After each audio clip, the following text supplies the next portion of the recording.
A very short and very quick one. Those who have the information regarding the non-citizen national, there's a declaration form that was attached, and certain verbiage within it might not be comprehended by some. So before that question comes up, here's the explanation to it. I'm sure you've heard of this thing called Baby Act. When you look into congressional record, there's really no actual congressional passage or affirmation or finding when it comes to that term Baby Act. You'll find something called Babies Act, BABIES Act, which deals with parents and child and the right to engage in certain things with babies. The Baby Act is a doctrine from the 19th century, which was never really actually passed as any law. So I'm sure you've probably heard some people going about Baby Act, Baby Act. They can't tell you any congressional laws relating to it, but it is a silent doctrine based on maxim. And most people who speak of the Baby Act don't know much about the maxims involved. The Baby Act, dating from the late 19th century, refers to an act of asserting a person's infancy as a defense to a counterclaim.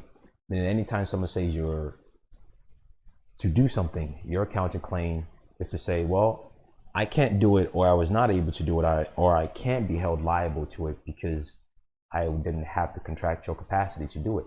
The same claim exists in the criminal level where they say, well, this man or woman couldn't have committed the crime because they didn't have the capacity. So now the question is, for those who got that declaration when it comes to being able to put zeros, which is consensual, here's the maxim that goes back to it. There's a compilation by Cornell Law, specifically by Clayton Isaac Miller, from the year 1892, that deals with the maxim of infancy and contract.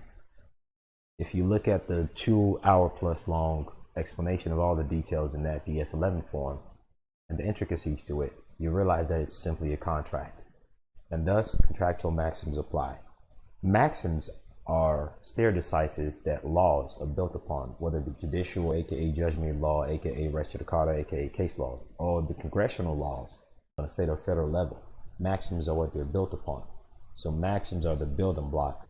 For instance, if you were to see the human body, these judge-made laws and these congressional laws would be the human body, but the atoms and cells behind it will be the maxim that act as its building block that you don't necessarily see, but by seeing the physical body, you see the direct image of those building blocks.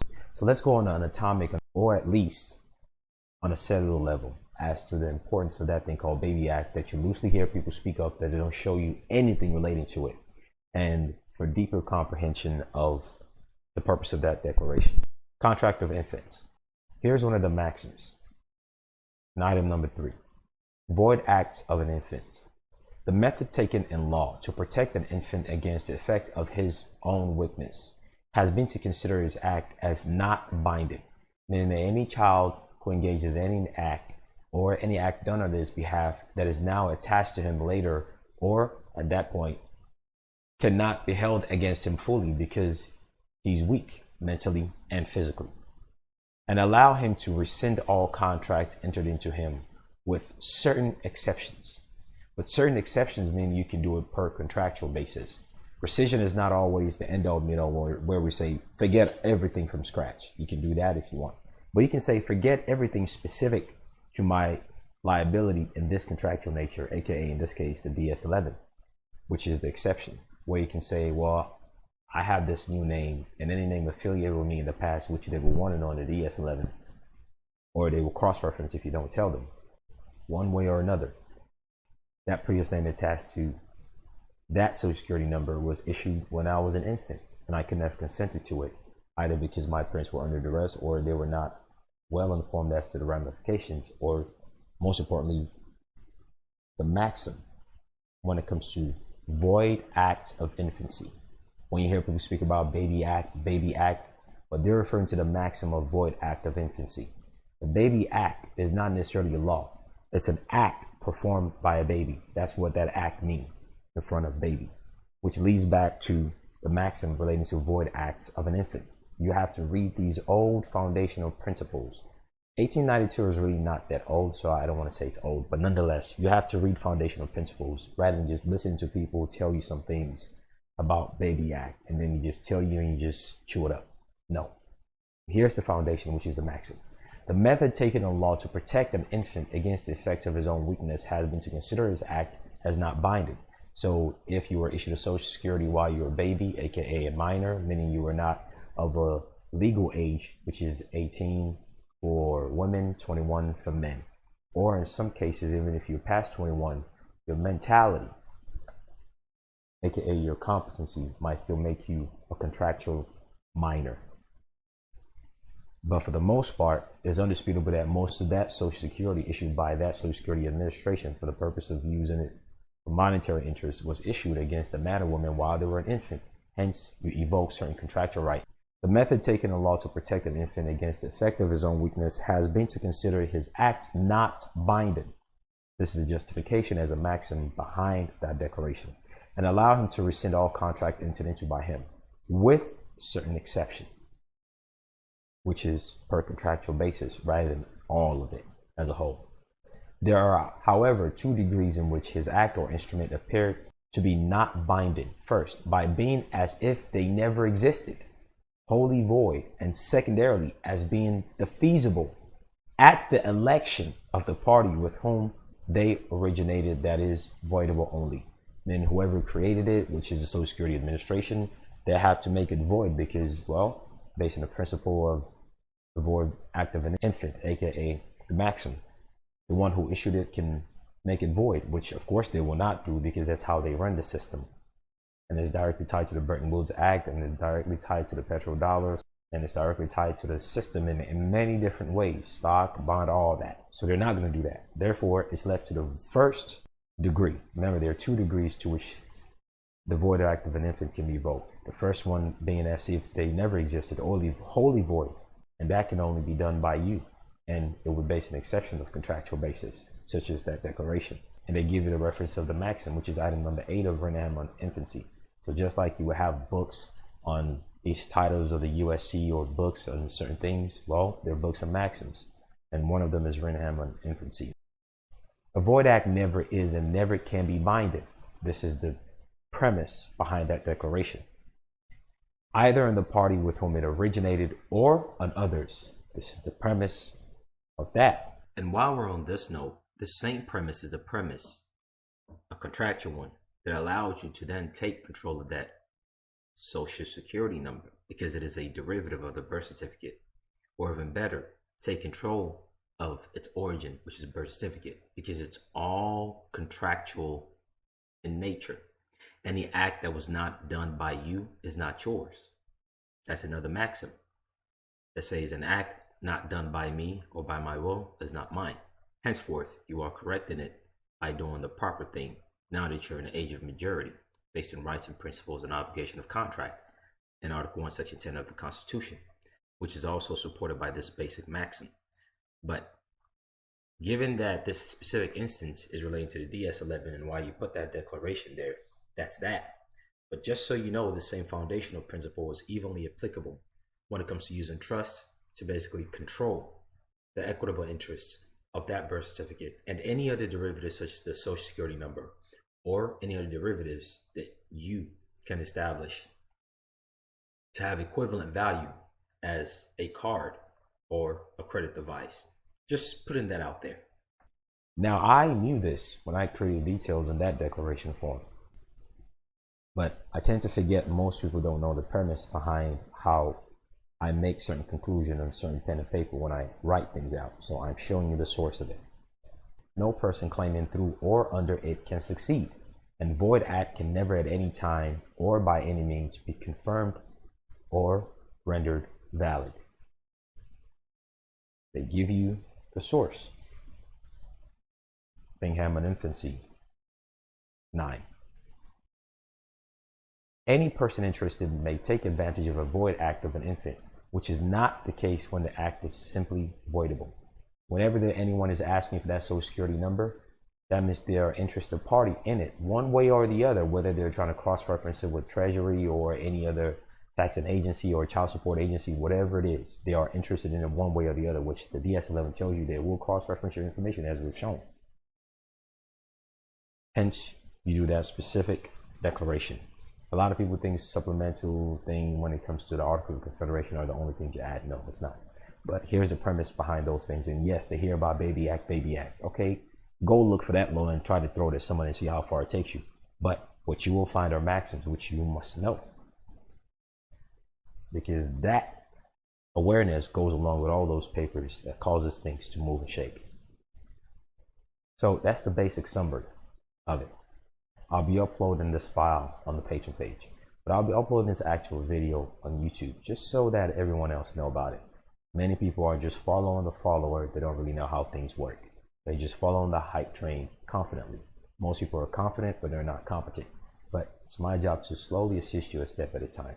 If you think this sounds bad or this sounds one way or the other, maybe it applies to you. Otherwise, just take the core of it and put it to use, rather than involve lack of emotional intelligence. But either way, at the end of the day, the least you cannot say is someone hasn't told you. Until next time, take care. Best of luck. I have a Patreon page, and I'm inviting you to come join. Are you interested in discharge? We show everything about how it's done and my own experience. Consistent posts are made explaining many things regarding said discharge. Many will seek and simply wouldn't find.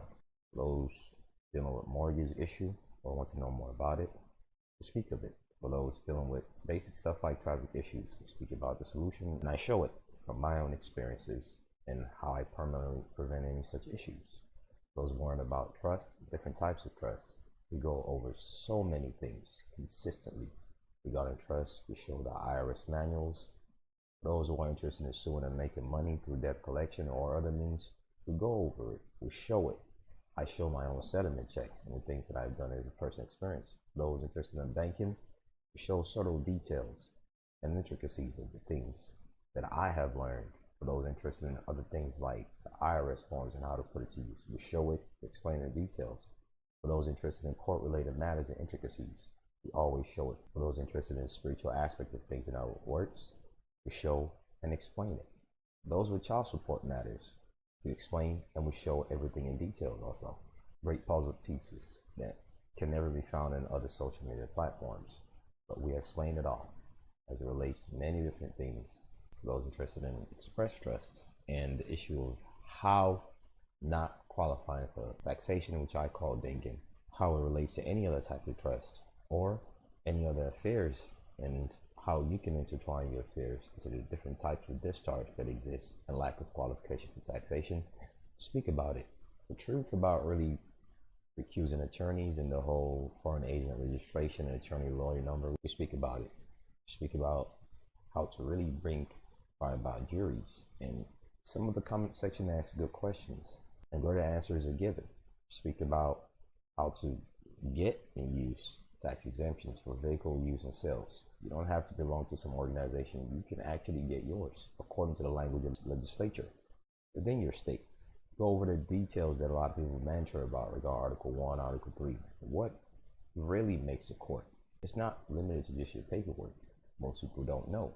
We go over business matters for those with actual businesses, S Corp, C Corp, LLCs, those who are business minded and those who make monies. Go over other things that a lot of people don't know functions internationally. We speak about a lot of other spiritual related matters. Details on how to bring criminal charges, what it truly means to bring criminal charges, what a bill of particular is, how to recuse a judge, details of the parliamentary rules in court and legislature, different things about standard of evidence and burden of proof, different things that a lot of people will speak of. Discovery. But did you know there are 6 types of discoveries? You know how to intertwine your LLCs and S Corps with an express trust, how to not make them taxable. Do you know when Trinity versus Pagliaro really is involved? Do you know how to use your home as a home office? And the many details involved. Go over the injunction and how to enforce the different types of injunctions that exist. The intricacies of how data brokers exist and how they steal information. Not just the credit bureaus, but many data brokers, and how you can prevent them. We go over grants, getting grants. We go over issues and solutions of CPN and how they're created. There are about 6 or 4 to 5 different parts that were created. We go over caveats where people say sue them, but they don't really know. We go over the things to do after you sue them. We go over the issues of privacy and technology. The whole thing about perfection of security interest, UCC, and how to use it and how to monetize the birth certificate, all that. We go over the details. There are a lot of principles and doctrines people don't know about that we go over. Go over how to really do the copyright and the details involved in it. Go over how to simply do a trademark. It's far more easier than you think. All these people telling you go to a trademark office, do this, write this letter. It's not that difficult. Go over how to fill out the GSA bond box at a time, and so many more. How to get settlement checks, how to put your vehicle in a trust. I show you from my own experiences, form for form, step by step. Go over the different types of relief to be granted. The type of relief you seek invokes the type of jurisdiction that you fall under. All these people speaking about chancery, equity, and law, common law. The relief that you seek is directly tied to the type of jurisdiction. Go over the CPN, how it's created.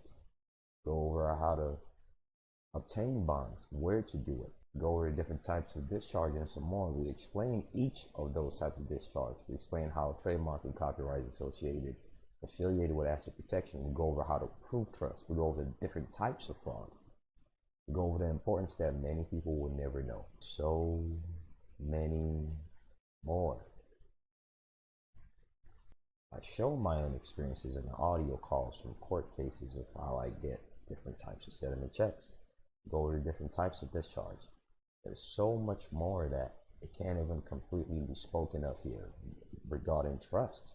We go over how to create it step by step, and many more things that will never be shown on YouTube or any other platforms.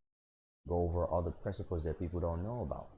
When they speak about statute of limitation, well, fraud does have a statute of limitation, but do you know how to subvert it? As to why that phrase fraud has no statute of limitation to bring it to life, most people don't know. There's so many things that we speak about. We speak about how to garnish people's checks and people's property. There's a form that you use for that. People don't know about it. Speak about details regarding foreign trustees. Speak about spiritual related matters. And on the Instagram page, if you get to join, come on over. There's also a Facebook page where questions and answers are posted and other reminder links to certain videos are shown. Until next time, take care. Best of luck.